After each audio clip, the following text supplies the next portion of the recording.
لازم الطالب في الثانويه العامه يشغل عقله، دي اهم سنه في عمري بالظبط، لازم يعني. اديها كل تركيزي. فانا كنت كده، انا مش في الثانويه العامه بس، ده لغايه ما اتخرجت من الكليه كمان. ليه؟ لان انت كنت بتتخرج تتعين، وشغلانه دروس خصوصيه شغلانه مربحه ماديا وليها مكانه اجتماعيه عاليه، خاصه مدرس الدروس الخصوصيه المشهور. انت حضرتك كنت بتقول دلوقتي الخريجي هندسه او خريجي طب ما ممكن يكون عنده موهبه التدريس، وممكن يكون خريج تربيه ما عندوش موهبه التدريس. صح بالظبط. احنا في الكليه ادتنا ادوات ندرس بيها. الادوات دي مع موهبه بتبقى حاجه عظيمه جدا. اهلا بيكم في حلقه جديده من بودكاست غلاف مع مستر محمد البنا. اهلا بيك مستر. اهلا وسهلا بيك، اخبارك ايه؟ منورين الدنيا. نورنا والله. الله يخليك يا رب، منوره بيكم والله. ربنا يكرمك. مشوارك كان عامل ازاي وطريقك عامل ازاي؟ احكي لنا كده. والله انا كنت مبيت في القاهره. يعني انت جيت. ليا صديق هنا في القاهره، بيت معاه من امبارح الحمد لله. خدنا فرصه بقى سهرنا مع بعض ونعمل ويك اند لطيف. ومدرس فيزياء برضه. ما شاء الله. اخبارك يا مستر؟ الحمد لله تمام والله. لو مستر محمد كده اتكلم عن نفسه ممكن يقول ايه؟ يعرف نفسه ازاي؟ محمد البنا، مواليد سنه 77. ما شاء الله. داخل على 50 اهو، 48 سنه. ربنا يديك الصحه. خريج تربيه عام قسم فيزياء وكيمياء سنه 98. ما شاء الله. جامعه جامعه اسكندريه. هو جامعه اسكندريه فرع دمنهور، هي دلوقتي جامعه دمنهور استقلت، بس انا خريج جامعه اسكندريه تربيه عام قسم فيزياء وكيمياء جامعه اسكندريه. الحمد لله. في التدريس دلوقتي بقى لي تقريبا حوالي 25 سنه بدرس من وانا كمان طالب في الجامعه. ما شاء الله. الحمد لله كويس ما شاء الله. يعني شغال مع منهج ثالثه ثانوي ده تقريبا اكتر من 20 سنه مع ثالثه ثانوي. فيزياء عربي مظبوط. فيزياء عربي مدرس فيزياء عربي في دمنهور الحمد لله. طيب ما شاء الله، حاجه كده مختصره. طب ممكن بقى مستر محمد الطفل كان عامل ازاي؟ مستر محمد البنا الطفل كلمه بقى كده من ورا خالص، كده نبدا من ورا خالص كده. الطفوله كانت عامله ازاي؟ كانت طفولة عادية جدا زي أي طفل كمان مؤدب ملوش في وطفلتنا في بتبص وبتتفرج. طفلتنا بتتفرج فاحنا عايزين نعرف بقى. لا طفل عادي جدا. كنت في الابتدائي في مدرسة الزهراء الابتدائية، مدرسة معروفة عندنا في دمنهور، مدرسة خاصة. في الإعدادي كنت في مدرسة الملك فيصل في دمنهور، وبعدين في الثانوي كنت في مدرسة دمنهور الثانوية العسكرية. مدرسة دمنهور الثانوية العسكرية دي المدرسة اللي خرجت ما شاء الله عظماء، زي دكتور احمد زويل خريج المدرسه احمد، نفس المدرسه. خريج نفس المدرسه. مدرسه عريقه جدا طبعا. الحمد لله يعني ابتدائي واعدادي وثانوي كان معانا مدرسين على اعلى مستوى. يعني كانت المدرسه كانت جميله، يعني يا ريت المدرسه ترجع زي زمان. احنا المدرسين الابتدائي انا فاكر يعني كانوا هم فعلا مشتركين في تربيتنا. فالواحد اتعلم حاجات كتير، يعني ابسط حاجات. يعني بشوف دلوقتي ان واحد يمسك ياكل بسكوت مثلا ويجي رامي الورقه في الارض. انا دي لما عملتها وانا في ثالثه ابتدائي، لا لقيت حد بيقول لي لا ما ينفعش. فلا طبعا طفولتي يعني بشكر مدرسيني في الابتدائي شكر كبير جدا. مدرسين الاعدادي ومدرسين الثانوي كان لهم فضل كبير علينا طبعا. شكلوا شخصيه يعني الحمد لله. يعني اعتقد ان عارفه الصح من الغلط، يعني ده صح وده غلط. ممكن يكون برضو في اثر ايجابي من البيت، فبيكون طبعا الولاد طبعا في الفتره دي في زمن حضرتك يعني كانت الوالده تخاف ان احنا نخرج الشارع اصلا، ما كناش قافله علينا بشكل كبير يعني. لكن دلوقتي الطالب اعتقد ان هو ممكن لو قلت له طب ارميتها ليه في الارض تلاقي ردود مختلفه. فالحمد لله يعني متربينا على الصح والغلط. البيت طبعا الاساس، والمدرسين بتوع المدارس الابتدائي ونفس الكلام مدرسين الاعدادي. انا يعني متذكر لغايه دلوقتي مثلا استاذ الدراسات مثلا في الاعدادي كان استاذ عز البسيوني الله يرحمه. يعني كانت حصه الدراسات كانت ممتعه جدا. الواحد حب البلد بسببه، حب التاريخ مصر، برضه بسبب النشأة الجميلة في الابتدائي والاعدادي ومدرسين المدرسة والتربية في البيت، وان احنا عارفين الصح وعارفين الغلط. ديت كان ليها دور مهم طبعا. حضرتك بتقول لي كنتش بنزل الشارع، كانت الطفولة بتاعتك يعني مقفول عليها شوية يعني كانت الدنيا الطفل المؤدب ده اللي هو يعني مش بيلعب مش بيكسر مش بيبوظ يعني داخل اطار العيلة بس. يعني كان بيبقى في مثلا كان عندنا نادي العاب دمنهور مثلا، كنا نروح يوم في الاسبوع انا واخويا نلعب كورة نجري بتاع كده يعني.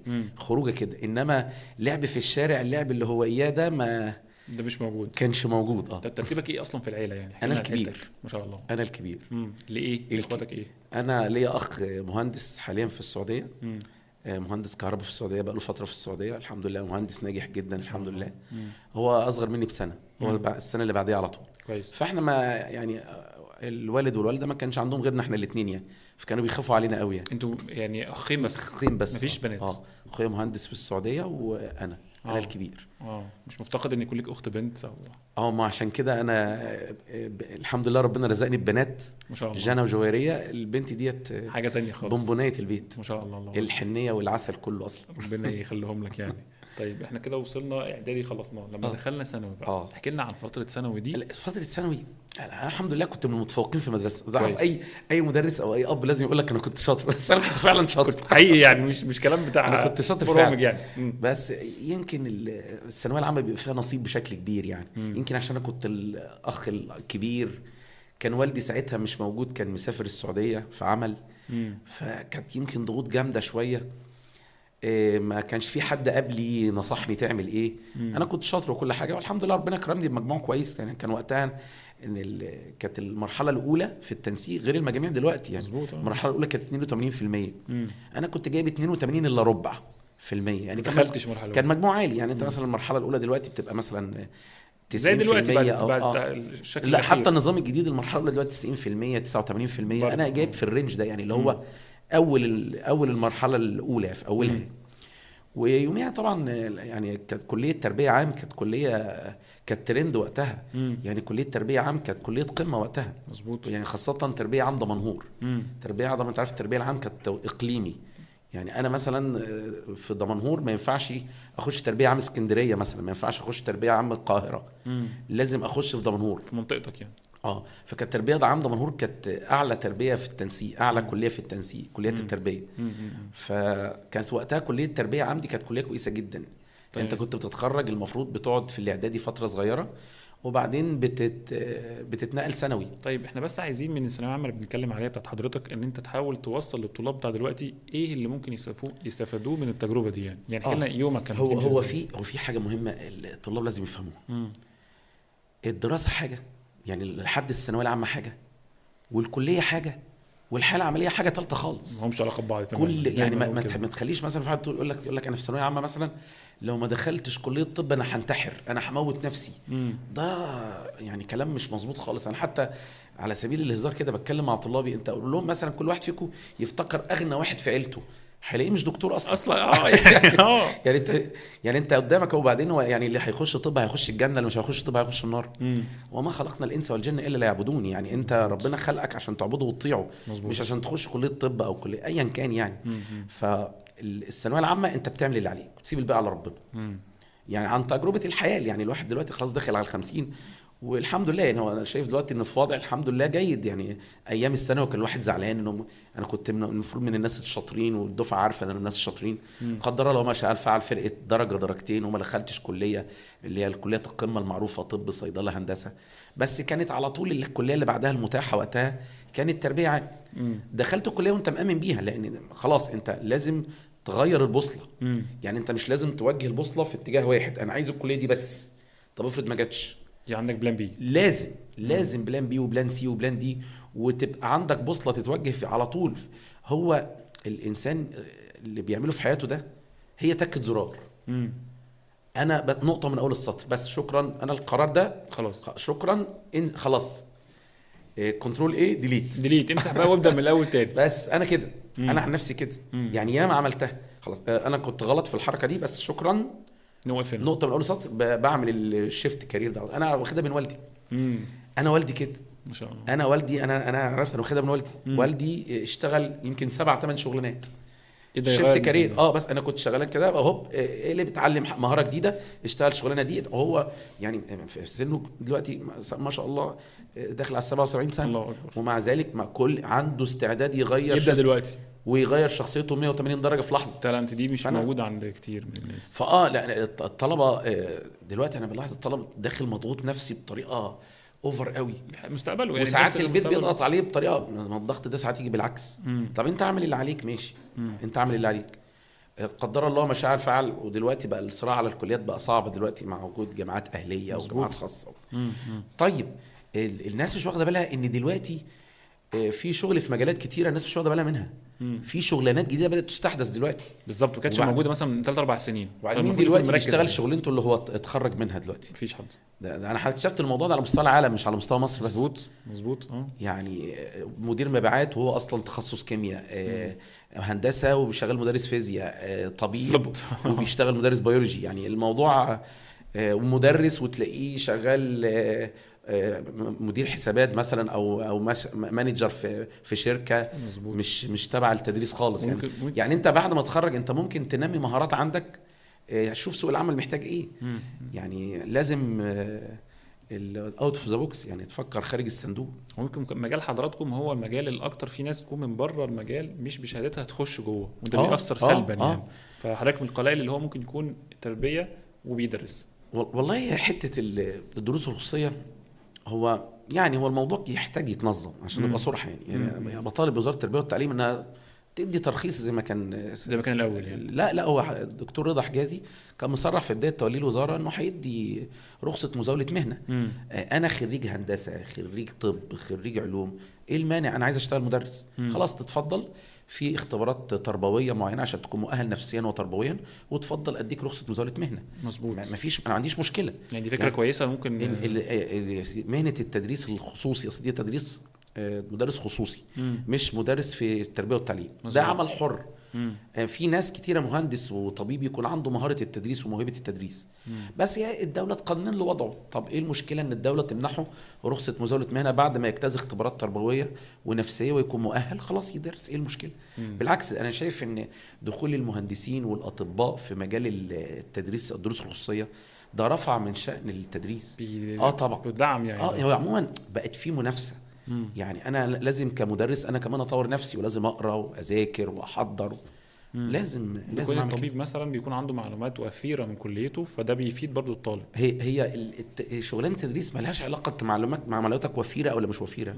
ما هو ممكن تكون وفيره بس ما بتعرفش توصل. صح. ايوه صح. يعني هي الفكره في حاجتين، تكون عندك المعلومه وعندك قدره على توصيلها وفاهم السيكونس بتاع المعلومه. يعني انا الطالب بتاع ثانوي بيدرس المعلومه دي، انا لازم ابقى فاهم اصلها المعلومه دي، بس انا ما اقولوش المعلومه الكبيره عشان اكلكع له دماغه. انا الشطار ان انا اوصل له المعلومه اللي على قده، واكون انا كمدرس طبعا لازم يكون عندي فيدباك باصل المعلومه. صح مزبوط. بس ما كلكعش دماغ الطالب. مستر محمد بقى هنرجع للشباب تاني والمراهقه، قول لنا بقى حاجه ما حدش يعرفها كده يعني اكسكلوسيف هنا يعني عندنا في البلد. وانا اولا مراتي لازم تعرف عني كل حاجه ده ابتداء يعني.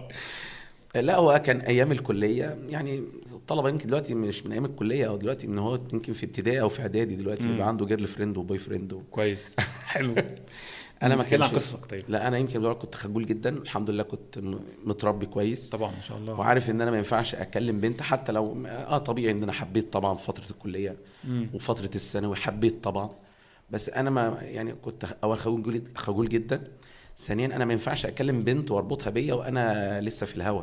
ما عنديش يعني دي مسؤوليه. انا كنت مقتنع ان انا لازم الاول يكون عندي شغلانه تجيب دخل كويس، وبعد كده لما اطمن ان انا دخلي بقى كويس يفتح بيت ابقى اكلم بنت كويس. دي كانت وجهه نظري يعني. مش عارف يعني حتى بالعكس دي رساله نقولها لكل الشباب دلوقتي ان هو لازم يا ريت والله الشباب يعمل كده، وانا حتى والله اللي بنصحهم بكده يعني خاصه فتره الثانويه العامه. فتره المراهقه طبعا اول حاجه دي من ضمن، يعني انا راجل خريج تربيه وراجل تربوي فاهم، ده من ضمن حاجه اسمها في علم النفس سلوك الهروب. ان انت تيجي تذاكر فيبدا المخ ينفر من المذاكره، فيبدا يخترع لك حاجات كتيره تريح دماغك. تفكر في بنت تحبها، تقعد تفري الفيس، تتكلم مع حد تضيع وقت. فده من ضمن سلوك الهروب طبعا. انت يعني الحب والغراميات والافكار الرومانسيه دي ما بتجيش الا ساعه المذاكره بس عشان المخ عايز لاحظها كده. يعني هو الطالب اول ما يجي يذاكر يفتكر الحب بقى يبدا يعصر قلبه بقى، ويعني لما يخلص العام ويلبس بقى ما يلاقيهاش وبتاع. لازم يشغل عقله. لازم الطالب في الثانويه يشغل عقله، دي اهم سنه في عمري بالظبط. يعني لازم اديها كل تركيزي. فانا كنت كده، انا مش في الثانويه العامه بس، ده لغايه ما اتخرجت من الكليه كمان. واللي انا حاببها مثلا ما فكرتش ان انا اتكلم ولا حتى لمح، مش عايز اربط حد بيا غير لما نكون انا واقف على ارض صلبه. يعني ما دي وجهه نظري، بس مش عارف هي كانت صح ولا غلط. بالعكس اعتقد دي فيها شيء من المسؤوليه اللي يا رب يكون مرادنا كلها موجود فيها. انت اصلا يعني ربنا خلقنا وما خلقنا الناس بتتجوز ليه؟ يعني انت بتحب تتجوز ليه؟ انت لازم تحط ده قدامك، انا هختار الاولادي في المستقبل. هو ده الهدف الاساسي من الجواز. مش الهدف الاساسي ان انا احب واتحب والشغل انت طبعا زوجتك لازم تحبها، ولازم اذا نظرت اليها سرتك وكل ده طبعا، ولازم مشاعرك تتحرك ناحيتها. ولكن المشاعر في مرحله الاعدادي والثانوي والجامعه بشعرها بتبقى مشاعر كده فيك يعني تسليه كده. وفيك، ومش مش دي المشاعر اللي الناس هتتحمل مسؤوليه اسره زي ما الاسلام قال لنا. صح صح. فانا لازم، لا انا بفكر اكلم واحده او ارتبط بيها عاطفيا يكون اصلا في الخطوه الثانيه جاهزه، تمام، ان احنا هنتجوز ونفتح بيت، بس والخطوه الثالثه جاهزه ان دي هتبقى لاولادي. مظبوط كده. مش مجرد ان انا نتسلى في كلام وخلاص. وما نغفلش برضو ان لازم يكون في قصه حب يعني. طبعا هي ربنا سبحانه وتعالى حط قواعد لكل حاجه. اذا نظرت اليها سرتك. حلو. بس هو انت عايز ايه قصه حبك بقى إيه قصه حبي؟ ايوه. قول لنا قصه حبك ايه؟ لا، قصه حبي اللي نشج عنها الزواج. حلو جدا. يعني تعرفتوا ازاي؟ قابلتوا ازاي؟ انا طبعا اتخرجت من كليه تربيه عام سنه 98. انا طبعا كانت تربيه عام بتخرج سنه 98. احنا كنا الاول بنشتغل في الاعدادي، نتعين في الاعدادي الاول، على الرغم ان احنا مكاننا الثانوي، بس كنا بنتعين في الاعدادي فتره لحد ما يفضى مكان في الثانوي، فنبدا اول ما يفضى مكان اطلع انا على طول اترقى. كان دايما كانوا يقولوا لنا انت بتتخير ما بين تطلع مدرس اول اعدادي ولا تطلع مدرس ثانوي. قعدت في الاعدادي يمكن فتره بتاع 8 سنين او 9 سنين تقريبا.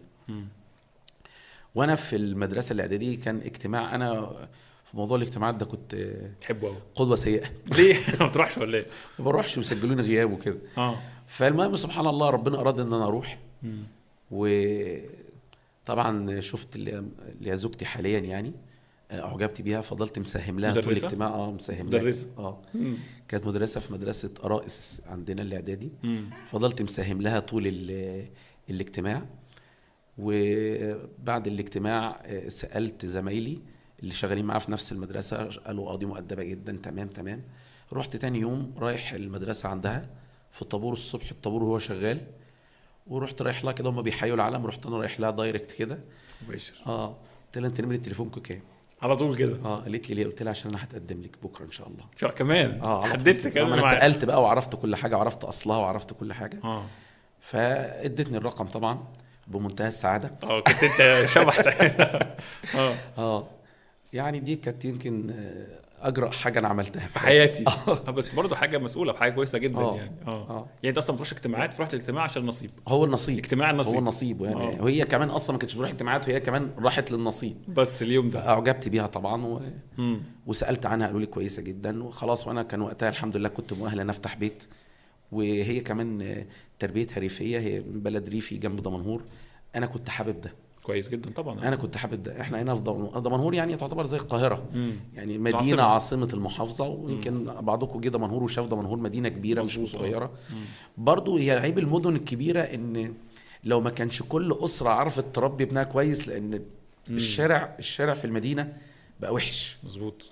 هو في الحلو وفي الوحش، بس انا لازم نكون عارف كنترول اكتر. عندنا كنترول اكتر. هو انا كده ابني حرميه البحر، بس لازم اكون معلمه العوم يعني. صح بالظبط، عشان يقدر يعني يتعامل يعني. فالريف عندنا في ميزه ان هو لسه محافظ على الاصول والتقاليد. يعني انت حتى لو حصل بيننا خلاف او حاجه، في حد برجع له، بكلم والدها بلاقيها بتتظبط في 24 ساعه يعني. لا هم اخواتها اخواتي، ووالدها ما شاء الله. التربيه الريفيه ممتازة جميلة لغاية دلوقتي، محافظين على الأصول وكده. ربنا يبارك لكم، وإن شاء الله تكون قصة يعني ممتدة لسنين وسنين إن شاء الله يا رب. طيب قول لنا بقى، نرجع تاني للتدريس. ليه اخترت مجال التدريس؟ ما أنا قلت لحضرتك، هي كانت ثانوية عامة نقطة من أول السطر. خلاص أنت زي ما أنت قلت، أنت عامل بلان إيه وبلان بي. مظبوط. أنت كنت حاطط بلان إيه مثلا؟ تخش كلية طب مثلا هندسة. كان في دماغي الطب أو الهندسة أو الصيدلة زي أي شاب في الفترة ديت. وكانت فرقة حاجات درجة درجتين، يعني أقل من 0.5% عن الكلية اللي انت عايزها. خلاص انت حسيت ان انا كان في بلان بي. طب انا كان في طبعا، وانا في الثانوي كان في مدرسين دروس خصوصيه كانوا بالنسبه لنا قدوه. مزبوط. يعني انا استاذي مثلا استاذ رمضان ابو المكارم في الفيزياء كان قدوه ليا. هو استاذي في الفيزياء طبعا. استاذ الكيمياء برضو استاذ محمد رأفت استاذ الكيمياء الله يرحمه كان قدوه. كان الناس دي بتحببنا في التدريس. اساتذتنا في الثانوي كانوا محببيننا في التدريس. فانت كانت من ضمن حاجه جواك انت حابب اساتذتك فعايز تبقى زيهم. مظبوط صح. فما جاتش مثلا الكليه وقتها، كنا في سنه 94 وقتها، كانش فيه كليات خاصه ولا اهليه ولا اي كلام ده. الجامعه الحكوميه فقط. الجامعات الحكوميه، وكان عدد الجامعات الحكوميه قليل. يعني دلوقتي ما شاء الله في جامعات كتير. احنا كانوا 8 جامعات او 9 جامعات. يعني بقول لك دمنهور ما كانش فيه جامعه دمنهور، ما كانش فيه جامعه دمياط، ما كانش فيه جامعه المنصوره مثلا، كان في جامعات كتير مش موجوده. كان القاهره، اسكندريه، عين شمس، الجامعات اللي هم ال8 المشهورين دول. مظبوط. طبعا كان المنافسه صعبه. يعني حتى عدد الطلاب اللي كانوا بيخشوا كليات طب او صيدله كان عددهم قليل قوي. بس فالحمد لله حتى تربيه عام وقتها تنسيقها كانت واخده اعلى من تنسيق كليه علوم يمكن بحوالي 3-4%. يعني انت الاول ما كنتش في هدفك انك تكون مدرس، ولكن البلان بي بقت على طول بقى. يعني خلاص نقطه من اول السطر وابدا بقى بلان بي وانت حابب برضو. يعني انت حاطط بلان بي. طب ايه المانع ان انا اكون مدرس دروس خصوصيه، مدرس فيزياء ثانوي؟ لا، مكانه اجتماعيه جيده طبعا اكيد، ومكانه ماديه جيده. يعني تقدر شغلانه، تقدر في وقتها. كان فتره التسعينات دي كنا بنسميها العصر الذهبي للمعلم. دي كلمه ابويا. صح مظبوط. ابويا كان يقول لي فتره التسعينات والالفينات دي كان العصر الذهبي للمعلم. يعني كان اخرج من كليه التربيه اشتغل على طول، اقعد فتره في الاعدادي واطلع ثانوي بس. يعني يمكن دلوقتي الكليات الوحيده اللي مضمون تعيينها دلوقتي تشتغل عددها قليل دلوقتي. يمكن شرطه، فنيه عسكريه، دي الكليات اللي انت ضامن تتعين. مظبوط. انما ايه الكليه اللي انت ضامن تتعين؟ يمكن طب دلوقتي. انما على يمينك كانت كليه التربيه من الكليات اللي انت ضامن تتعين. فهي كان حتى في فتره التسعينات كان في تنسيق كليه التربيه في بعض السنوات في التسعينات واوائل الالفينات عدى بيطري وعدى هندسه. صح مظبوط. يعني التربيه كانت بتاخد اعلى من بيطري واعلى من هندسه في الفتره دي. ليه؟ لان انت كنت بتتخرج تتعين، وشغلانه دروس خصوصيه شغلانه مربحه ماديا وليها مكانه اجتماعيه عاليه، خاصه مدرس الدروس الخصوصيه المشهور. مظبوط. هو ليه مكانه اجتماعيه في البلد كلها عارفاه والناس كلها بتحترمه وبتحبه، نجم من نجوم كده المنطقه. لا هي كمان عندنا الناس، يعني الشعب المصري الحقيقه شعب عظيم، ان هو مهما كانت الظروف الاقتصاديه انما عنده التعليم نمره واحد. وعنده مدرس الدروس الخصوصيه او مدرس ده له احترامه وله تقديره. مظبوط. يعني الطالب بيسمع كلامنا ما بيسمعش كلام ابوه. صح مظبوط. يعني الاب والام ساعات بييجوا يقولوا لنا احنا عايزينك تقول للواد يعمل كذا. صح مظبوط. عن طريق المدرس. الحمد لله المدرس ليه مكانه محترمه فكانت كارير مش بلان بي. ده كمان يمكن لو الواحد يعرف ما القدر كان مخبي له ايه كان زمان بلان ايه. ودي كمان برضو من الحاجات اللي ممكن تكون حضرتك مميز فيها، انك تعمل علاقه مع الطالب، يعني اللي يخليه والده يقول لك. وعلى فكره دي حته مهمه، ان التدريس موهبه. انت حضرتك كنت بتقول دلوقتي الخريجي هندسه او خريجي طب ما ممكن يكون عنده موهبه التدريس، وممكن يكون خريج تربيه ما عندوش موهبه التدريس. صح بالظبط. احنا في الكليه ادتنا ادوات ندرس بيها. الادوات دي مع موهبه بتبقى حاجه عظيمه جدا. يعني انا اعرف ازاي امتى اسكت فصل، امتى اسير انتباه طالب، امتى اقيمه ازاي. انا دارس الحاجات دي. ممكن خريج هندسه او خريج طب يكون عنده موهبه التدريس، لو درس الحاجات دي هو كمان هيبقى مدرس ممتاز جدا ويبقى حد كبير يعني. طيب ليه اخترت ماده الفيزياء يعني؟ برضه زي ما قلت لك انا اصلا وانا في الثانوي كان اكتر مادتين بحبهم كان الفيزياء والانجليزي، وان كنت بحب التاريخ كمان. فاول ما جات لي كليه التربيه على طول، يعني قسم كان احنا تربيه، كان القسم قسم فيزياء وكيمياء. فانا الفيزياء زي ما قلت لك كان استاذي استاذ رمضان والمكارم كان محببني جدا في التدريس، طبعا تدريس الفيزياء، وانا كنت بحب الفيزياء وانا طالب. كانت ماده تفوق عندي اصلا يعني. يعني كانت ماده انا كنت مشاطر فيها. يعني الفيزياء والكيمياء كنت شاطر فيهم وانا في الثانوي. طيب ازاي بتحاول تحبب الطلاب في الفيزياء وهي اصلا ماده من المواد الصعبه جدا اللي معقده؟ هو بص الفيزياء ماده تحبب الطبيعه. هو الطفل بفطرته اسمها طبيعه بالمناسبه. يعني اسمها طبيعه. هو الطفل بفطرته هو حتى بيسال باباه ومامته الشمس ديت النور ده جه ازاي، انت صوتك سمعته ازاي، طبيعي. ان هو طبيعي، هو طفل بيسال كل حاجه جت منين. فالفيزياء هي ماده بالفطره انت بتحبها. بس في ثانويه عامه مش كده. هي القصه بقى ان الفيزياء لما بتاخد سكه الرياضه الاوفر شويه، وده ما بيحصلش في الثانوي. احنا في الجامعه الموضوع بيخش فيه رياضه بشكل جامد شويه، الطالب ما بيحبوش. انما في مرحله الثانوي لا، الفيزياء ممتعه، وهي مرحله الثانوي هي اللي بتاهله بعد كده لما يخش جامعه ويكمل فيزياء هيكمل بنفس الاستمتاع، بس بيبقى فيه صعوبه شويه في الرياضه، شويه بيبقى محتاج مؤهل رياضه. هي مشكله الطلبه دلوقتي من اول كورونا، ويمكن عايز اكلم اولياء الامور في القصه دي. اتفضل. ان السبب ان الطلبه بتنفر من الفيزياء في ثانويه عامه مش سبب الفيزياء، بسبب اساسيات الرياضه. المفقود عند الطلاب. شوف انا بقول لك ايه، اساسيات الرياضه. عارف انت كتاب قطر الندى بتاع رابعه ابتدائي؟ عارفه. في طلبه لو امتحنت في قطر الرياضه هتسقط فيه اساسا يعني. اساسا. مش عايز اقول لك نسبه مرعبه، يمكن 60-70% من الطلبه ابيض، يعني حاجه محزنه. حاجه محزنه مش حافظه. وانا هنا بلوم على البيت. من ساعه كورونا وحصلت بس شويه تطورات كده والابتدائي والابحاث وعمل ابحاث ومش عارف ايه، وعدى السنه. ففي كام سنه فقدت يعني. فبقى وصل ثالثه ثانوي الدنيا ضايعه. فطبعا ده بيأثر عليه. فالطالب اللي كان زمان اللي بيذاكر الحصه زمان اللي انت كنت بتشرحه في نص ساعه، دلوقتي بتشرحه في ساعه ونص وساعتين عشان توصل نفس المعلومه. تشرح في الحصه مثلا 5-6 ورقات، انت السنه دي بتشرح ورقه او 2، وبعدين تلاقي الحصه تعطل بسبب ان هو مش عارف يوحد مقامات، مش عارف يعمل مقص، مش عارف يجزأ نسب، حاجات اللي هي اصلا مش في المنهج ده. ويقول لي يا مستر اصل انا ضعيف في الرياضه. قصدي مش رياضه. يا حبيبي، ده كان اسمه حساب ساعتها، ما كانش اسمه رياضه. كان لسه ما اتطورتش. يعني انت بتتكلم في رياضه رابعه ابتدائي، يعني للاسف ديت المشكله. انما الفيزياء طبعا طلبه كتير لما حتى اتناقش معاه جاب درجه سيئه، اقعد اتناقش معاه الاقيه فاهم فيزياء، امال ايه المشكله؟ ضربيه غلط، حسبيه غلط، ايده حتى مش واخده انه يمسك ورقه وقلم ويحل. عشان ممكن يكون في مبدأ عندنا في مصر ان هو الطالب ده بيذاكر المنهج بتاع دلوقتي بس، ما عندوش فكره. لا، هو ما بيذاكرش كمان يعني. هو عارف انه هيخش الامتحان هينجح كمان. يعني الفكره كده او المشكله للاسف. وانا برضه هنا حته، يعني عارف ان الدوله بتبذل جهود كبيره جدا في موضوع الغش. بس موضوع الغش انا هتمنعه تقصد؟ انا عايز الغش ده يتمنع نهائي. يعني امتحان الثانويه العامه ده يبقى اللجنه كانها سكنه عسكريه. زي الصين كده بنشوفهم بيحطوا عليهم كاميرات. بجد ده يبقى حاجه جميله. وانا واثق ان الدوله مشغوله بالموضوع ده. الدوله نفسها ان فعلا الامتحان يبقى حقيقي والناس تنجح بجد. انما للاسف برضو الغش في ابتدائي والغش في اعدادي ده في طلبه مكمله ثانويه عامه على امل انها هتغش في الامتحان، والموضوع خلاص بالنسبه لها. هو ده التارجت بتاعه. التارجت بتاعه عارف مين اللي قاعد قدامه في اللجنه ومين اللي وراه، مظبطين الدنيا من دلوقتي. يعني هو بيحضر دلوقتي ازاي يغش في الثانويه، مش ازاي يذاكر ويمتحن. وللاسف في ناس السنين اللي فاتت غشت وجابت مجاميع فعلا وطلعت وداخلين كليات للاسف. وناس ودول ظلموا الناس اللي شاطرين بجد، لو كان بيحاول يجتهد يعني. اللي جاب 90% مجهود وتلاقي واحد جايب 92% بالغش. فده خد مكان ده. ربنا يعافينا ده. طيب نرجع تاني، ايه اكتر حاجه حبيتها في المجال ده، في مجال التعليم؟ هو التدريس متعه. كويس. هو انت اول بس بيجي لك عليك لحظه كانت في بدايه حياتي ان انت بتمل. اللي بتقوله بتعيده، اللي بتقوله بتعيده. ولكن تغيير الاشخاص، يعني الطلبه نفسهم شخصيات متنوعه. فانت كل سنه بتشوف طلبه بشخصيات متنوعه، طلبه جميله جدا. يعني طلبه بتتمنى انه يكون ابنك من كتر ما انت معجب بيه. مظبوط. طلبه بتبقى قاعد مبسوط في الحصه انه قدامك ويتكلم معاك ويسال وتتناقش معاه. وبعدين الجميل بقى اكتر حاجه جميله في التدريس اللي بعد انتهاء السنه ويكون الطالب ده ربنا كرمه بمجموع كويس مثلا، او حتى لو ما كانش ربنا كرمه بمجموع كويس، انه يخش كليه ويفضل فاكرك ويتواصل معاك.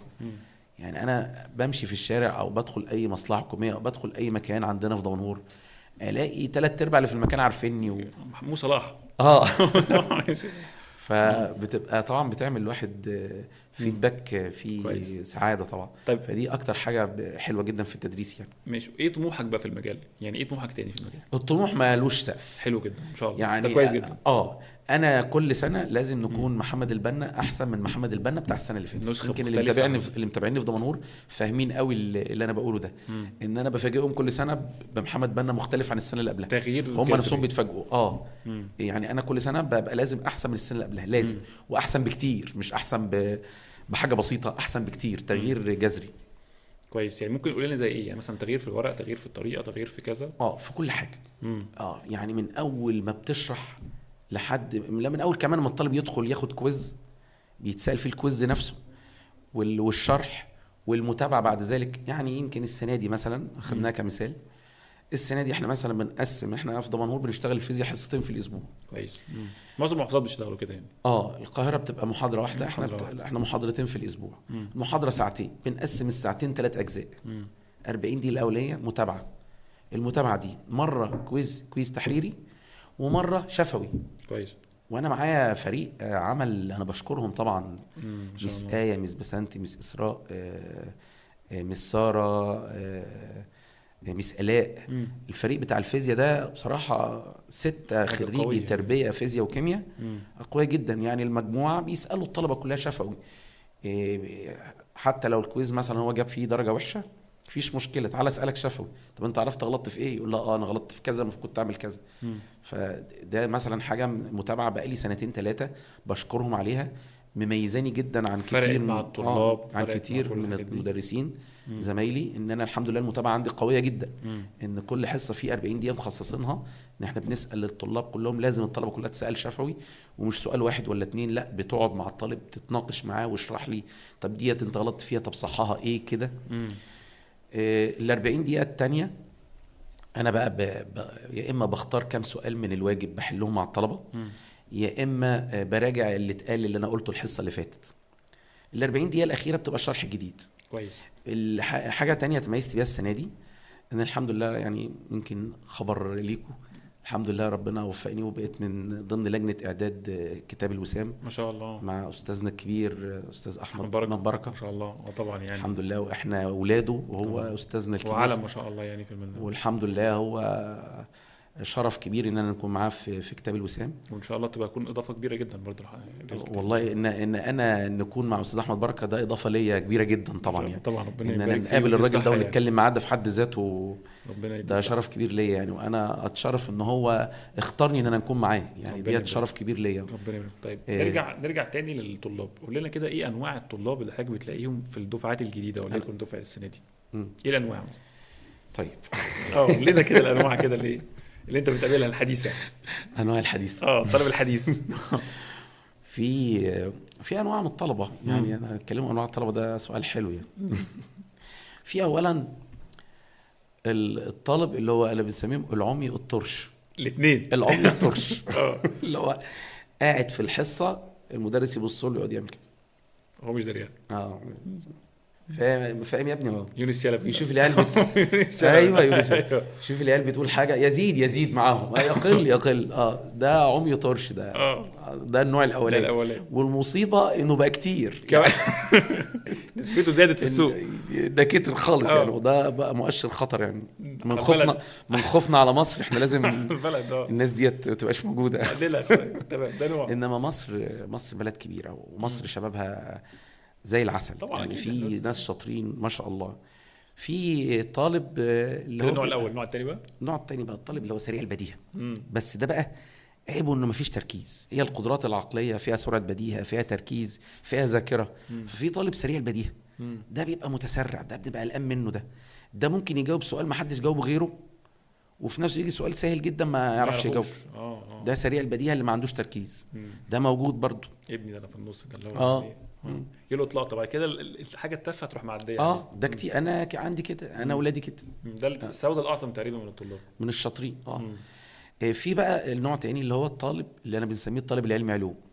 طالب العلمي علوم، عارف انت الدكتور ده حته سرعه البدايه مش عنده، هو ممكن يقول لك مش فاهم حاجه. عارف انت الطالب ده انا مش فاهم حاجه، انا مش فاهم حاجه خالص. وهو بيبقى دماغه عامله زي البازلز كده، هي في حته صغيره ما دخلتش دماغه، فيقول لك انا مش فاهم حاجه. يقول لك مثلا انا مش فاهم الفصل الثاني، مش فاهم في ايه. يقول لك الكهربيه المغناطيسيه اللي بتاع المجال بتاع السلك مستقيم، طب مش فاهم في ايه. نقطه التعادل مش فاهم فيها ايه. المساله دي مش فاهم فيها ايه. والله انا عملتها مش متاكد يا صح ولا غلط. لما انت صح اهو بس خلاص كده فهمت كده يعني. هو ده يعني. الطالب ده موجود يعني. اللي هو الطالب اللي ممكن يعصب المدرس ده. انت واقف على السبوره اللي بيجرى في مش فاهم حاجه، يبوظ لك الحصه.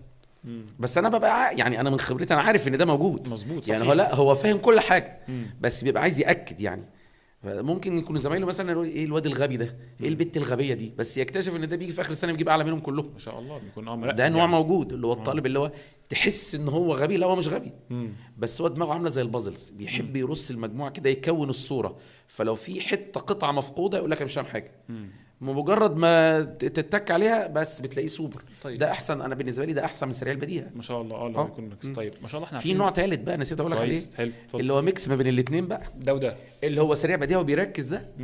ده سريع بديهه وبيركز، وده بيبقى رزق ابوه وامه ورزق المدرسين اللي هو قاعد في الصف الاولاني. لا مش شرط خالص، مش شرط. ده بالعكس، ده بيبقى غالبا بيبقى قاعد ورا. ده بيبقى ما شاء الله ده سريع بديهه ومركز. وده ممكن مثلا انت المدرس يفكره سرحان في الحصه، يقول له انت معايا، يقول له انت بتقول كذا كذا كذا كذا كذا كذا. شكله مش باين بس هو ده بتبقى خلاص يعني، ده كده احنا بنراهن ان ده كده 10 جمهوريه من الاوائل، ده من الاوائل على الجمهوريه. ودول عدوا عليا برضو، انا عدى عندي اوائل جمهوريه، ما شاء الله، خرجنا اوائل جمهوريه. فده انا بنبقى عارفين ده تبقى جمهور بحالها ان ده كده هيطلع اوائل جمهوريه ما شاء الله. طيب احنا عارفين ان مثلا طلاب عند حضرتك كتير ما شاء الله، الله اكبر يعني. ازاي بتعمل كنترول؟ ما شاء الله ما شاء الله الله اكبر يعني. ازاي بتعمل كنترول على الفئات المختلفه في نفس الحصه؟ ايوه هي دي بقى. بص احنا اتعلمنا في كليه التربيه يعني احنا مش عايز اقول لهم الاسرار بس عشان لازم برضو نعرف حاجات كده، واولياء الامور كمان يعرفوا يعني. مستر محمد البنا يعني. انت في حاجتين مهمين. ان اولا لازم يكون الطالب بيحترم المدرس، بيخاف منه يعني، وفي نفس الوقت يحبه. لو انت عملت الميكس ده، احترام مع حب، خلاص. ودي على فكره خلطه بتبقى صعبه يعني، مش اي حد يعرف يجيبها يعني. اول شهرين 3 بنظبطها يعني. ان هو يتقبل منك العقاب وفي نفس الوقت يحب يسمع لك.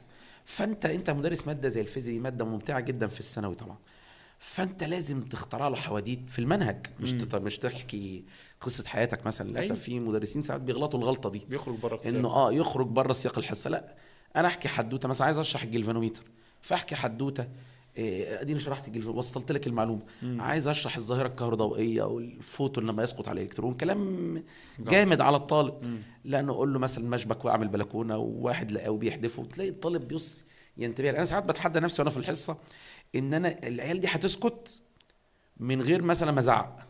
انا بتحدى نفسي، انا هسكته من غير ازعق. ازاي؟ اخترع قصه، الاقي كله ساب اللي في ايده كده وانتبه.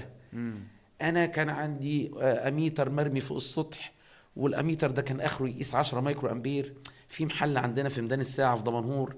الطالب يسيب لي في ايده ويركز زي المحل ده عمل ايه. وبعدين لما روحت مراتي قالت لي ضحكوا عليك، طب ودفعت كام على كذا ومش عارف. المهم رحت شرح له الار اس بتتحسب ازاي، وعرفته يعني ايه حساسيه في وسط الحدوته دي. بعد ما وصلت له يعني الموضوع نفسه من بابه ده يعني ديت. فبرضه لو ولي الامر او الاب في البيت ممكن كده يعني ما يوجهش المعلومه بطريقه مباشره، يعني يجيبها له في صوره حدوته.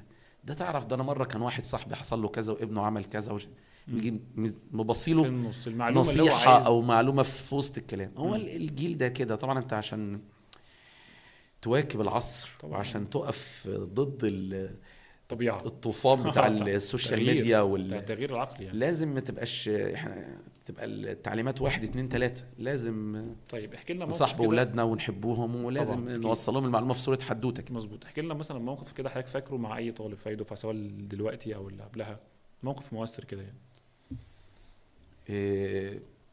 يمكن كان في طالب عندي ما شاء الله، ده هو رتب ثانوي على الجمهوريه بعد كده. فانا كنت حتى بقعد معاه كده ما بين الحصص، بقول له انت بتحضر المراجعه ليه؟ انت هترتب اصلا ما شاء الله على الجمهوريه. قال لي لا انا بحب احضر المراجعه عشان انا ما بروحش اذاكر. ده الطالب اللي انا بقول لك عليه اللي هو الميكس ما بين التركيز والذكاء. فقال لي لا انا مجرد ما حضرت الحصه معاك افتكرت كل حاجه، وانا مروح في التاكسي بحل الامتحانات، بحل لي امتحانين 3 وانا في العربيه خلاص. فده كان بيقول لي يا مستر انت تعرف انا لو رتبت على الجمهوريه انا هيسالوني يقولوا لي انت اظن ما كنتش بتاخد دروس طبعا وتعتمد على مجموعات التقويه في المدرسه.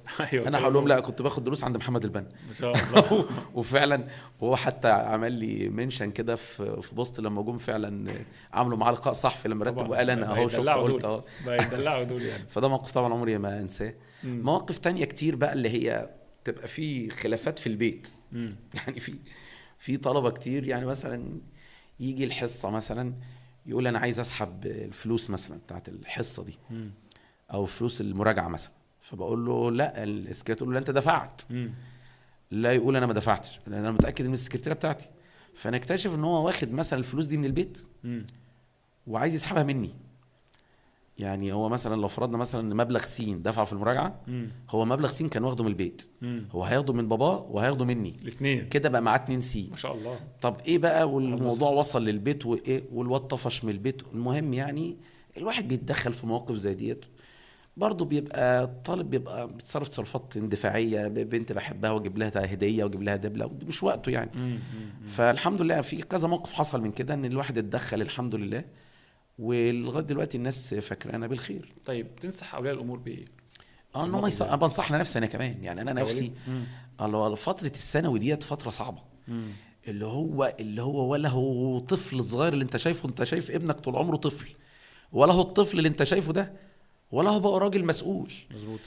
المرحله اللي في النص دي بتبقى صعبه جدا يعني. هو ميكس ده اللي هو شنب الاعدادي. ايوه. مرحله شنب الاعدادي دي اه. اللي هي بتبدا من اول ثالثه اعدادي لحد ثالثه ثانوي، صبيان وبنات يعني. خاصه للصبيان بيبقوا متعبين قوي. طبعا اكيد يعني. انت حاول تبقى عارف انها بتبقى نقله للاب. يعني انا لسه شايفه طفل ازاي ما يسمعش كلامي، لا هو خلاص الواد صوته خشن، الواد طلع له شنب الاعدادي ده، هو شاف نفسه ان هو بقى راجل، وشاف نفسه ان مخه ما يقلش عن مخك، ده يمكن شايف نفسه انه بيفهم احسن من ابوه. فده محتاج يتصاحب طبعا. ومعلش انا عارف ان الموضوع بيبقى صعب خاصه مع السوشيال ميديا والتطور بتاع دماغ العيال بقى يكبر دلوقتي. يعني ممكن طالب في اعدادي دلوقتي يتكلم معاك تحس انه بقى كبير يعني، ما شاء الله. الاب مش مستوعب ان ابنه بقى كبير. مظبوط. وهو مش كبير برضه، هو بيحاول يعني يتعامل معاه على قد السن. فانت حاول تصاحبه وتاخد منه كلام وتوصل له اللي انت عايزه بطريقه غير مباشره. طيب نرجع تدي للطلاب، حضرتك بتكافئهم ازاي او بتحاول تكرم طلابك ازاي؟ ده احنا عندنا طرق كتيره للمكافاه. قول لنا كده. اولا في شوكولاته ب3 جنيه. مقاطعه. شوكولاته ب3 جنيه يعني 3 جنيه. دي طبعا اللي بيجاوب معايا في الحصه على طول كده كل حصه 3-4 شوكولاتات بيتوزعوا كده، بس ما بتزيدش عن 3 جنيه. ده الاخر بتاعها. هو ده البادجت بتاعنا. مفيش حاجه كده من الحاجات الكبيره العريضه ولا اي حاجه. في بقى كل شهر طبعا بيبقى فيه تكريم، بيبقى فيه اللي هو تقريبا شامل ده بيبقى بنكرم مثلا ال50 الاوائل على الدفعه. بيبقى فيه شهاده تقدير ومبلغ مالي بسيط كده برضو. في كمان مسابقات بتتعمل اونلاين على البيج. ما شاء الله اشطر، بس اشطر اللي بتدفع. انا شفت انت مظبطين. اشطر بتحاول تبذل مجهود في هذا الاتجاه. فهم بصراحه يشكروا. وانا كمان بقى اشطر لسه كنت بتكلم ناس عندها طموح جميل والواحد واثق ان هم هيعملوا حاجه كويسه قوي. طبعا هم في 9 محافظات دلوقتي يعني. من المحافظه دي يعني احنا اتشرفنا ان احنا كنا من اوائل المحافظات. من اوائل المحافظات. والحمد لله انا كنت من اوائل الناس اللي جولي اساسا. ما شاء الله. طبعا يعني ده شرف برضو. فهم انا حتى لما قابلتهم حماس الشباب اللي في عينيهم بصراحه. هو صحيح الحماس ده بيبقى فيه اندفاع شويه ساعات بس اكيد هم عايزين يوصلوا لحاجه كبيره جدا. بس برضو افكار ما شاء الله كل يوم فكره جديده وبيطلعوا بافكار. وبعدين البودكاست اللي احنا فيه ده من ضمن الافكار حاجه ده حاجه جميله. وبعدين الناس ما بتدورش على التكلفه، بيصرفوا على الشغل وبيطلع الشغل بجوده عاليه. ودي تهمني يعني ان انا نطلع. انا حتى انا ما كنتش اصلا السنه اللي فاتت بدخل اونلاين. انا يعني السنه اللي فاتت ما كنتش في الاونلاين خالص. انا كنت مقرر ان انا لما هنظهر اونلاين لازم نظهر بشكل لائق بيا. وده اشطر حققته لي بنسبه كبيره. يعني انا قلت لك انا عندي منصه خاصه بيا، ولكن انا متمسك ان انا اكون مع اشطر. ليه؟ هم يعني شايلين عن دماغي الجانب ده من تصوير ذو جودة عالية، من مونتاج، من ريلزات، من استبات، من بودكاست بيتعمل من كل اسبوع يقولوا لي في افكار احنا عايزين نعمل فكرة كذا اعملها لنا. يعني ناس كتيرة جدا البيج الحمد لله السنة دي بتاعتي ناس كتيرة جدا بتشكر في اللي بيحصل في البيج. وطبعا ليه سبب رئيسي شغل اشطر يعني. ربنا كده ان شاء الله يجزيهم خير. وانا متوقع منهم اكتر من كده. لسه دي يعني بداية بس. انا متوقع من اشطر اكتر من كده موجودين في مصر كلها ان شاء الله. ان شاء الله. طيب ايه مثلا شايف الطلاب بتاع دلوقتي الفرص ليهم احسن من الطلاب الدفعات القديمه؟ يعني مثلا دلوقتي الطالب بتاع دلوقتي هل عنده فرص افضل في تعليمه في السوشيال ميديا بتخدمه افضل ولا الطالب القديم اللي هو كان بيقرا وما كانش عنده نت وما كانش عنده اني احسن فين؟ يعني هو طلبه السنه دي محظوظين جدا يعني. انا بقول لك في طالب قال لي انا مستغرب دفعات السنين اللي فاتت ازاي ما كانش عندهم حصص مسجله اونلاين. كانوا بيذاكروا ازاي؟ يعني هو دلوقتي انا كنت بقول لك على نظام الحصه عندي ان الطالب بيروح البيت بيلاقي الحصه نفسها انا بسجلها في استوديو اشطر كويس. الحصه نفسها اللي اتقالت هي بالظبط بنفس الافيهات بنفس بيلاقيها عنده. لو هو كان سرح في حته او كان غاب مثلا اليوم ده بيسمعها. يعني في طلبه مثلا حصلت له اصابه او تعب او مرض فقعد في البيت فبيسمع. فديت كان الاول مثلا الدفعات اللي فاتت لو طالب تعب بفتره خلاص الجزء ده ضاع منه، كان ممكن يفكر ياجل السنه وكان يكتئب وانا هنعوض الحاجات دي ازاي، انا مش متعود غير على المستر ده. لا طب ما المستر نفسه بيسجل لك حصه وموجود معاك. الواجب انا بحله معاه. يعني انا بقول لك كتاب الوسام محلول معاه بالتفصيل. مظبوط. يعني حتى انت بتحل الواجب طب السؤال ده واقف معاك. طب انا لسه هنستنى المستر الحصه الجايه اساله؟ لا، ما المستر مسجل لك الواجب وبعته لك اهو، فاطلع راجع الواجب. كويس. هو في طلبه بتسيء استخدام ده برضه، لازم نقولها يعني، اللي هو مظبوط، بيجي بس داخل ناقل الواجب يعني. وخلاص يعني. لا بس ده، ما انا قلت لك احنا بيتعرف بقى بنعمل بالواجب 40 دقيقه متابعه. او ما كمان الشفوي، دي حاجه قويه جدا شفوي، يعني. اه، دي ما مش موجوده هم عند اي مدرس عارفين. على فكره. اه طبعا، امم. انه بيتسال شفوي وهو بيتعرف انه ممكن يكون حل الواجب وما سمعش الحصه. لا، انا طالب منه الاثنين، انه يعمل الواجب بمجهوده وبعدين يسمع كمان اللي انا قلته، لازم يعمل الاثنين. فده بيبان وهم بيسالوه شفوي. فدي طبعا، ما ده بقى ساعات اللي بيزعل الواحد من بعض الطلبه، ان انت بعد المجهود والامكانيات دي وتلاقي طالب ما بيعملش الحاجات دي، ما يبقاش، فأنت ما بيستغلش الحاجات دي ما كلها. بيستغلش الحاجات دي. اه. طب انت عايز ايه اكتر من كده؟ يعني انت عندك دلعينك فرصه هو. ذهب. دلعينك. احنا مدلعينك فعلا. انت عندك فرصه ذهب يعني. انا بقول حتى المفروض الحصه اللي تتاخد في السنتر، انت مع نفسك تقعد من 3 ل 4 ساعات. 3 4 ساعات دول هتسمع الحصه مره تانية في البيت مسجله، حتى على 2 اكس يا اخي. تحل الواجب بما يرضي الله. بما يرضي الله دي حط تحتها 100 خط. صح كده. هم فاهميني. بما يرضي الله تدي كل مساله 5 6 دقائق، ما تحلتش علم عليه، وبعدين تيجي سامع الفيديو اللي المستر بعته لك على المنصه بتاع حل الواجب. قول لي بقى، انت لو عملت كده بانتظام كل السنه، يعني كل يومين في الاسبوع مفضي 3 4 ساعات للفيزياء، 3 4 ساعات للكيمياء، مش محتاج تعمل جدول مذاكره. تبقى احمد زويل. هتبقى احمد زويل، انت هتبقى من الاوائل فعلا. هتبقى من الاوائل. لو مشيت على الجدول ده. فهو الطلبه يعني، انا بزعل ان هم متوفر لهم كل الامكانيات ديت وكل المجهود ده. انا ساعات ببقى مجهد جدا وتعبان جدا، بس لازم اصور. بس لازم اصور. هو لازم يراعي ده يعني. مدرسي مقدرني وبعت لي فيديو حل الواجب وبعت لي فيديو الحصه، الحصه اللي بعدها كمان الفريق اللي معاه بيسالوني في شفوي، لازم اكون جاهز. اعمل حساب ليله الامتحان من دلوقتي. مظبوط. في النظام الجديد بتاع الثانويه العامه، انت مش زي طالب اعدادي وابتدائي هتيجي شهر 4 و5 تلم الدنيا، مفيش كده. المقارنات والتعليلات الهامه والكلام ده مش موجود. خلاص كده انتهت. لا، انت لو في حاجه وقعت منك صدقني ما هتعرف تلمها. انت لازم اول باول اول باول، واحنا موفرين لك ده. الفيديوهات موجوده وكل حاجه موجوده، بس انت انوي. زي الفل. طيب نروح لحته تانية خالص. ايه التحديات اللي واجهتك كمدرس؟ في تحديات حصلت لي في 2016. 2016 ازاي؟ هي التحديات دي قابلت تالي جميع مدرسي جمهوريه مصر العربيه. شغلانه التدريس زي اي شغلانه بيبقى فيها ناس بتحبك وناس يعني غيرانه منك صح، فبيبقى في اي مجال يعني. فكان في طبعا مصر كلها عانت من القصه دي، وتالي حتى الدوله المصريه نفسها عانت منها. الحرب الالكترونيه، مظبوط، الاكونتات الفيك. انا اتحاربت جدا باكونتات فيك من 2016 واشاعات وكل هو الحق احنا سقطنا معاه، والحق مش عارف ايه حاجات اللي هي ده مش عارف بيكروت الحديثه، ده بيكروت النظري، ده مش عارف بيخلص متاخر، كلام باكونتات فيك. يعني انت عارف الاكونت اللي بيبقى فيه نخله وشجره وشمس صح، ويخش يقول اي كلمه خلاص ويدرس في كولابور. كده اي حاجه. عارف الاكونتات دي؟ اتحاربنا منها كتير، ودلوقتي الحاجات دي بتتشري يعني. الحاجات دي بتتشري. فطبعا التحدي ده بالنسبه لي ان الحمد لله يعني كنت برد. تعرف انت برد في الملعب يعني، برد بشغلي في طلابي يعني. زي مثلا انتوا كلكم شفتوا الفيديو اللي كنت عامله، ان انا بجيب المتفوقين اللي كانوا عندي السنين اللي فاتت، المتفوقين الحقيقيين، وبيقولوا كلمه للدفعه الجديده وبصور معاهم. فده بيبقى رد بليغ جدا. الاونلاين اللي اشطر ساعدتنا فيه، او الاونلاين، انت شغلك دخل جوه البيت. مظبوط. يعني انت الاب والام دلوقتي، الطالب بيقول لي انا لما بنيجي نسمع حصتك بابا وماما بيجوا يقعدوا جنبي. ده بابا بيشكرك بيقول لك والله ده فاهم حاجات ما كانش فاهمها. ده ماما بتقول لك جزاك الله خير يا مستر، ده هي فهمت. بقى في اثر ايجابي من فانت دخلت جوه البيت بقى. فاي اكونتات فيك او اي اشاعات مش هيبقى ليها اي صدى، لان انت بالفعل دخلت جوه البيت. يعني شغلك دخل جوه البيت فعلا وظهر لكل الناس. فده تحدي كان مقابلني.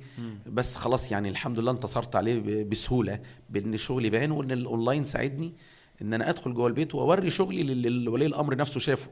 كان الاول الاب او الام قاعدين في مصلحه حكوميه او في شغل، اولياء الامور بيتكلموا. انت عارف الاشاعات بقى في مصر بقى، الكلمه تتنقل فتزود اشاعه. طب لا، احنا ردنا بشغلنا، واديك شفت شغلنا على الواقع. ما شاء الله. فالموضوع الحمد لله انتصرنا عليه. الحمد لله. طيب ايه المؤذي في الشغلانه ديت، وايه المجزي فيها؟ نبدا بالمؤذي. المؤذي اللي انا بقول لك ان هو يكون في مدرسين هو معتقد ان هو اللي بيقسم الارزاق.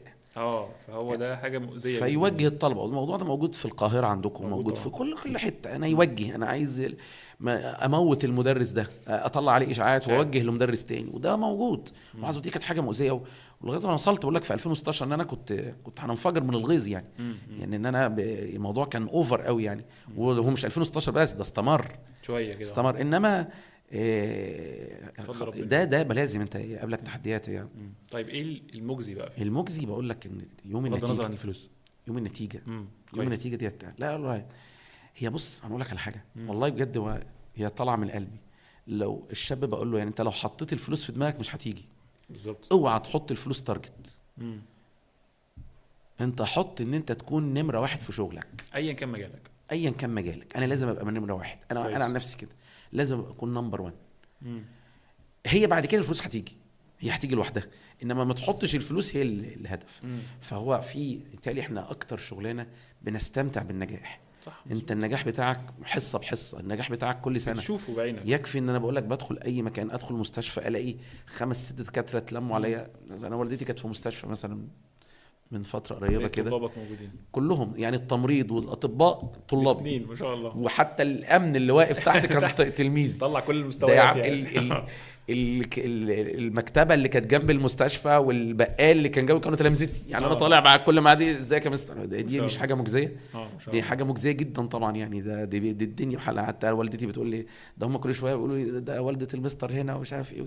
حاجه هي نفسها فرحت، وانا طبعا ببقى فرحان طبعا. دي اكتر حاجه مجزيه. ويا سلام بقى لو حد من طلابنا كده رتب على الجمهوريه كده، بتبقى عيد عندنا كبير. عيد طبعا. طبعا للمحافظه كمان يعني، يكون من 10 اوائل في المحافظه. فدي حاجه ليك. لا دي كل سنه عادي. من 10 اوائل المحافظه، 10 اوائل المدارس، 10 اوائل على المدينه. ده الطبيعي. ده الطبيعي. انما يرتب جمهوريه دي بتبقى فرحه كبيره طبعا. الحمد لله. طيب بتحب يكون انطباع الاول عنك ايه؟ قول لنا كده. انه بيحب شغله وعنده ضمير في شغله. ده نحب ان دي تظهر افضل حاجه يعني. بيراعي ربنا في شغله. ما شاء الله. دي تلاقي اي حد نفسه ان توصل الصوره دي. كويس. ياخدنا لمثلك الاعلى يكون ايه؟ اكيد مدرسك اللي كان في الثانوي، استاذي استاذ رمضان المكارم، استاذي استاذ احمد بركه ما شاء الله. جد الاثنين دولت طبعا وابويا يعني. الثلاثه دولت حطهم كده، هم فعلا انت في حياتك بتحاول تقلدهم. طب قولي لي درس مثلا منهم كده، انا عايز اتعلم ابقى زي مثلا مستر احمد بركه كذا، زي والدي في كذا.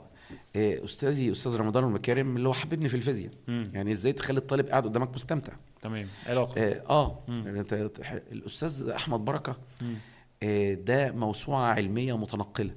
الراجل ده علمني ازاي افتح مرجع وما ازهقش وادور على المعلومه. علمني دي، انا كل يوم بتعلم منه. والدي علمني ازاي اتعامل مع الناس. علمني ازاي لو قابلتني مشكله نقطه من اول السطر علمها لي. دي اللي هو الشيفت كارير كمان. لو حصل مشكله، حصل تغير طريقه التعامل، عندك المرونه دي. عندك مرونه في التعامل. كل واحد من دول فعلا علمني حاجه مهمه في حياتي طبعا. كويس. طيب برضه ياخدنا نكمل. شعارك ايه في الحياه؟ شعار في الحياه عموما مش في التدريس بقى، مش شعار في الحياه بشكل عام. خد بالك الطالب اللي بيقعد قدامك هو مش بيستفاد منك علم بس، زي ما حضرتك قلت انت تاثرت بالمدرسين اللي معاك، مش شرط في الفيزياء بس، بشكل عام. اعمل اللي عليك وسيبها على الله بس. خليك قدري. خليك قدري بشكل كبير. انت عملت اللي عليك خلاص، ده اللي ربنا هيسالك عليه. طب اشرح لهم. طيب ما انا بقول لك انت عملت اللي عليك خلاص، ده اللي ربنا هيحاسبك عليه. النتيجه بقى سيبها على ربنا. يعني انت ذاكرت ونجحت، لا قدر الله ما جبتش، انت قاعد مهموم حزين، يمكن ربنا يريد لك خير انت مش شايفه، زي ما حصل معانا شخصيا يعني. يعني زوجتي مثلا واطفالي اللي ربنا رزقني بيهم، والحياه السعيده اللي انا فيها ديت مثلا، ما كنتش متخيل ان ديت مثلا يوم نتيجه الثانويه العامه كانت الدنيا مسوده في وشك مثلا، حاطط في دماغك تخش مثلا طب صيدله، ما جاتش، انما كان ربنا كاتب لك خير انت ما كنتش شايفه.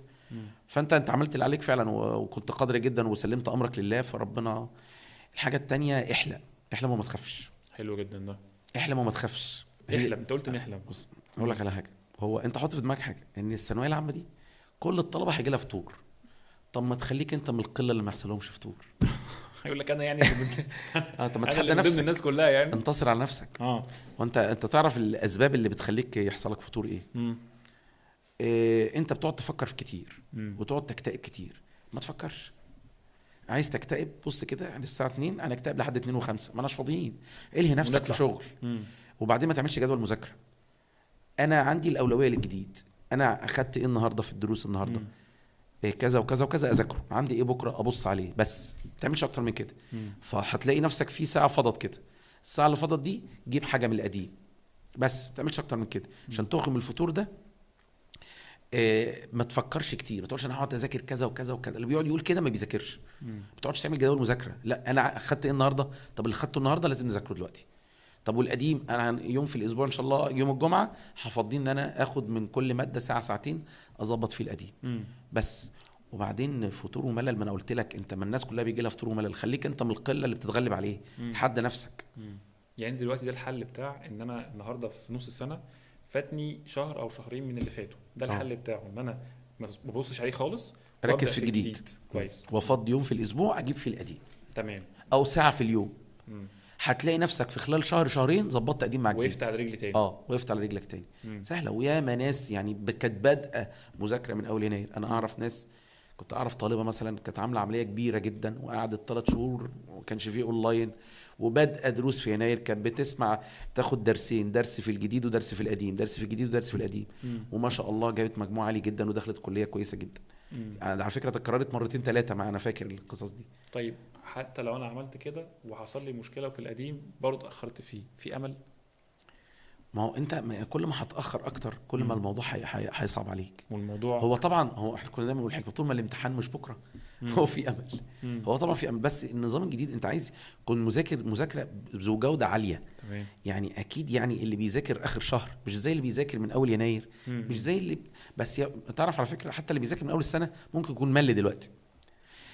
من ضمن علاجات الملل برضو انت ممكن تشيل الفيشه وتحطها تاني، عارف انت زي الريستارت كده. ازاي؟ احكي لنا نعمل ايه. يا عم انا هطلع كده هتفق انا هفصل يوم، بس خد بالك هم بادئين من امتى؟ بادئين من شهر 7. هطلع يوم هتفسح مع اصحابي يوم، في يوم مش هفتح فيه كتاب، هفصل، فانا زهقت. فلازم حتى الاب في البيت لازم يكون مدرك دي. طب ما تيجي نخرجك يوم، تعالى نتمشى شويه على الكورنيش، نتمشى شويه في الشوارع، روح نزور خالتك اللي ما زورناهاش، روح نزور عماتك، روح اخرج مع اصحابك، اقعد شويه على البحر لو انت في اسكندريه او في دمنهور، ده بيننا وبين البحر اسكندريه ساعه الا ربع، روح اقعد اتمشى شويه على كورنيش البحر. عندكم في القاهره اتمشى على كورنيش النيل شويه، مظبوط. اتفرج على فيلم، اتفرج على مسلسل، افصل يوم كده وما تفكرش في حاجه. ده كده نصيحه لولي الامر عشان نفصل. يعني الطالب محتاج، عندنا مشكله اجازه نص السنه خرجه فسحه كويس، يعني لازم يفصلوا. يعني لو دورت حتى على مصيف، حتى هو ما ينفعش مصيف في يناير، حلو، في الاقصر واسوان، مش لازم الاقصر واسوان يعني في مثلا عندكم في البلد ريف مثلا تقضوا يومين بالعيله، تروح تغير غير مكان، من غير مكان يومين 3 اخرج غير، هتفرق معاه جامد. هتفرق ايه يعني، حصه هتضيع منه في كل ماده سهله. لا كده كده المدرسين معظمهم بيدوا اسبوع اجازه في نص السنه. في نص السنه يعني استغله في نص السنه دون انت شيل الفيشه وحطها تاني. يعني انت لو انت من الناس اللي هي لا، وفي مدرسين بيدوا للطلاب اجازه بس في الاجازه بيدوا لهم امتحانات. لا هو مش هسيبك، مش انا برضه بننصح المدرسين في القصه دي، لازم شويه عليهم، لازم يكون في نشيل الفيشه كده ونحطها تاني لازم. طيب اخر كلمه تقولها ايه لطلابك النهارده، نصيحه تنصحهم بشكل عام، اخر حاجه نبص لهم هنا. اتفضل. انا واثق فيكم جدا بعد ربنا سبحانه وتعالى، واثق فيكم جدا، وواثق ان حتى لو كان في مرقعه في الفتره اللي فاتت عارفين احنا مرقعه، انا عارف ان احنا هنفوق في الوقت المناسب ان شاء الله، وهو ده الوقت المناسب.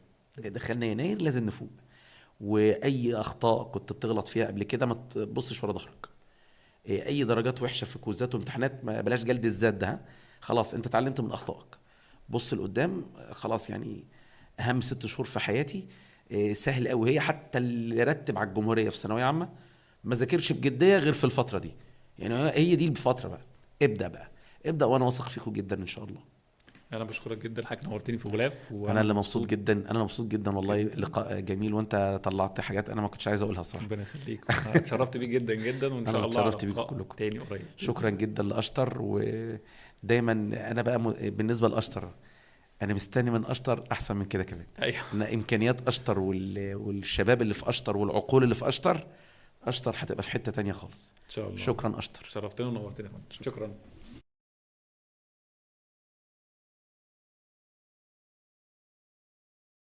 لازم الطالب في ثانويه عامه يشغل عقله، دي اهم سنه في عمري. بالظبط، لازم يعني اديها كل تركيزي. فانا كنت كده، انا مش في الثانويه العامه بس، ده لغايه ما اتخرجت من الكليه كمان. ليه؟ لان انت كنت بتتخرج تتعين، وشغلانه دروس خصوصيه شغلانه مربحه ماديا وليها مكانه اجتماعيه عاليه، خاصه مدرس الدروس الخصوصيه المشهور. انت حضرتك كنت بتقول دلوقتي الخريجي هندسه او خريجي طب ما ممكن يكون عنده موهبه التدريس، وممكن يكون خريج تربيه ما عندوش موهبه التدريس. صح بالظبط. احنا في الكليه ادتنا ادوات ندرس بيها. الادوات دي مع موهبه بتبقى حاجه عظيمه جدا.